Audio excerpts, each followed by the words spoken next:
রাস্তায় কোনো হকার বসতে পারবে না। ফুটপাতে যেখানে আমরা অ্যালাউ না করব হকার, সেখানে বসতে পারবে না।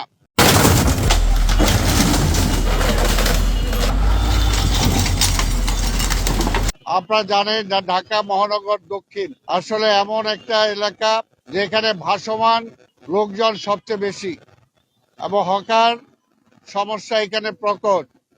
আমরা একে একে চেষ্টা করছি প্রতিটি সমস্যার ধারাবাহিকভাবে সমাধান করার জন্য। শুনেছেন যে গত ধানমন্ডিতে যেটা আমরা প্রোগ্রাম করলাম, এর আগে আমরা জনগণকে সচেতন হওয়ার জন্য বারবার অনুরোধ করেছি, কিন্তু বারবার বিভিন্ন কথা বলার পরেও অনেকে সেগুলো দৃষ্টিপাত করে না, নিজেদের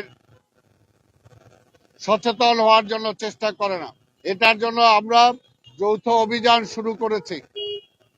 আজকে দ্বিতীয় যৌথ অভিযান। আমরা শুধু বুঝাতে চাই, যদি আইন অমান্য করেন তাহলে আইন অনুযায়ী আপনার বিরুদ্ধে ব্যবস্থা নেওয়া হবে। কোনোভাবেই যেটা আমরা বলেছি, রাস্তায় কোনো হকার বসতে পারবে না। ফুটপাতে যেখানে আমরা অ্যালাউ না করব হকার, সেখানে বসতে পারবে না। এবং কোনো দোকানপাট যারা আছে তারা অবৈধভাবে ফুটপাতকে ব্যবহার করতে পারবে না। এই সমস্ত বিষয় এখন আমরা কঠোরভাবে দেখার জন্য চেষ্টা করব এবং আপনাদের মাধ্যমে আমরা জনগণের সহযোগিতা চাই, সবার সহযোগিতা চাই, যাতে আমরা কার্যকর করতে পারি।